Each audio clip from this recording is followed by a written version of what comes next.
Dans cette vidéo, on va parler d'un gros problème que rencontre la majorité des blockchains avec le temps, c'est le stockage des données. Mais avant, petit rappel sur la notion de blockchain. Une blockchain, c'est tout simplement un registre partagé entre les différents nœuds du réseau ou ce que l'on appelle les validateurs du réseau.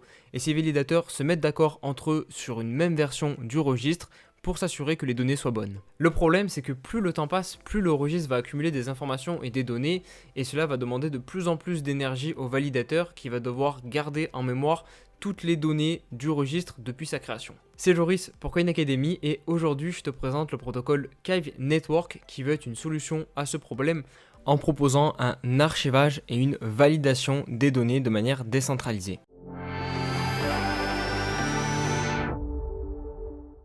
Alors, Kive Network, pour faire simple, c'est une application qui permet le stockage des données des blockchains de manière décentralisée. Et Kive Network dispose de sa propre blockchain avec par-dessus sa couche d'application. Mais avant de comprendre son fonctionnement, je pense qu'il faut quand même bien comprendre la source du problème. En gros, pour faire simple, plus une blockchain est ancienne, plus le registre aura des chances d'être conséquent, et plus les nœuds de validateurs seront lourds, plus leurs fonctionnements seront coûteux et énergivores. Sur certaines blockchains, on a choisi comme solution de supprimer certaines données, notamment les plus anciennes, pour alléger justement la validation, mais le problème de cette solution, c'est que ça va à l'encontre du principe d'impartialité et de sécurité du réseau. Kive Network intervient comme une solution à la fois plus sécurisée et moins coûteuse, permettant d'archiver les données sans tiers de confiance, et surtout de manière décentralisée. Mais attention, à la différence de nos outils Drive du quotidien comme Google Drive ou iCloud, Kive n'est pas une solution de stockage en tant que telle, mais un validateur sans tiers de confiance.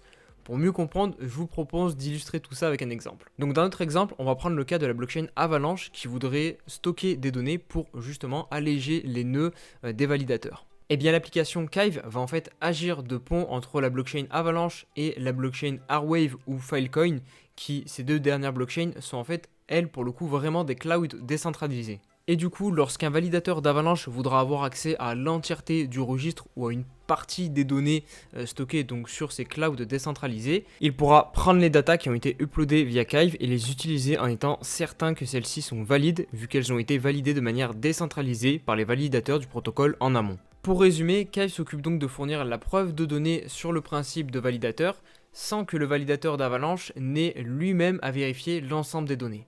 Avant de poursuivre la vidéo, n'oublie pas de t'abonner à la chaîne YouTube pour ne pas rater les prochaines vidéos et de mettre un petit like si la vidéo te plaît.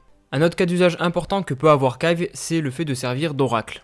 En effet, via leur partenaire Airbyte, qui est un outil très populaire dans l'écosystème Web 2 qui permet tout simplement de consulter les données sur une database traditionnelle, qui permet aux data scientists notamment qui souhaitent importer les datas Web 3 dans leur local pour ensuite travailler avec et faire des analyses. Mais à terme, l'objectif est de pouvoir mettre en avant une méthode d'interrogation on-chain via Oracle où vous pourrez récupérer toutes les données que Kive valide et archive à l'aide de requêtes interchain qui seront monétisées par le token de Kive. A noter que les données seront accessibles via REST API. REST API, ça permet aux logiciels de communiquer entre eux sur un réseau ou sur un même appareil. Et dernier point important, les données, une fois archivées, seront gratuites pour y accéder. L'écosystème Kive Network va disposer de son propre token qui s'appellera le Kive et il devrait être dispo d'ici peu de temps.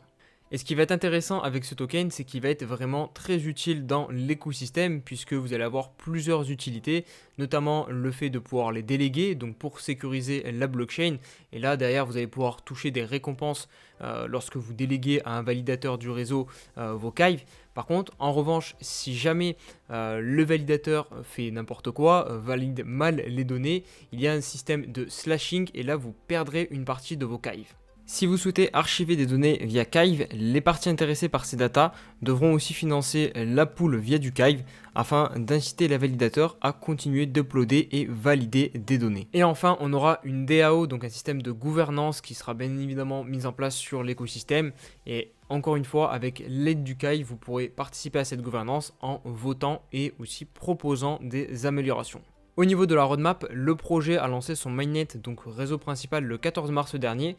En revanche, on n'a pas encore toutes les fonctionnalités du projet disponibles car la team souhaite vraiment se concentrer à avoir une couche 1 donc de sa blockchain hyper solide et sécurisée avant de se concentrer sur le reste. En effet, la couche 1, c'est vraiment la structure centrale du projet.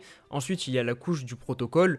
Donc celle-là, c'est ce qu'ils appellent le data lake, qui sert à extraire, stocker et valider les données. Et du coup, en se concentrant d'abord à ce que la couche 1 soit vraiment robuste, Kive Network démontre quand même que le projet essaye d'être fiable et sécurisé au maximum. Cependant, la couche protocolaire devrait être disponible courant mai-juin sur la blockchain Cosmos. Si vous souhaitez suivre l'évolution du projet et la roadmap, je vous invite à aller les suivre sur les réseaux sociaux, ils sont pas mal actifs, ils ont quasiment 80 000 abonnés sur Twitter.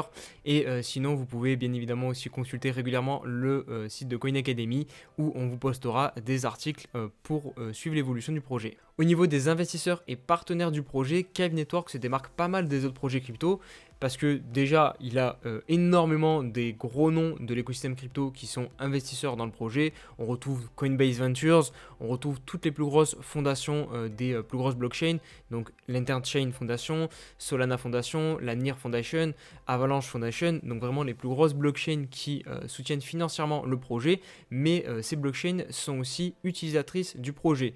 Donc ça, c'est vraiment la différence avec les autres projets. Là, vraiment, la solution Kive Network a pour but d'être utilisée par une majorité de l'écosystème crypto. Voilà pour la présentation de Kive Network. Si la vidéo vous a plu, vraiment n'oubliez pas de mettre le petit like pour aider au référencement, vous abonner à la chaîne YouTube pour ne pas louper les prochaines vidéos. Et si vous avez des questions sur le projet, vous pouvez bien évidemment les poser en commentaire, mais aussi vous rendre sur le site de Coin Academy où on a rédigé un article sur Kive Network. Je vous laisse, je vous dis à très vite, allez, ciao ciao.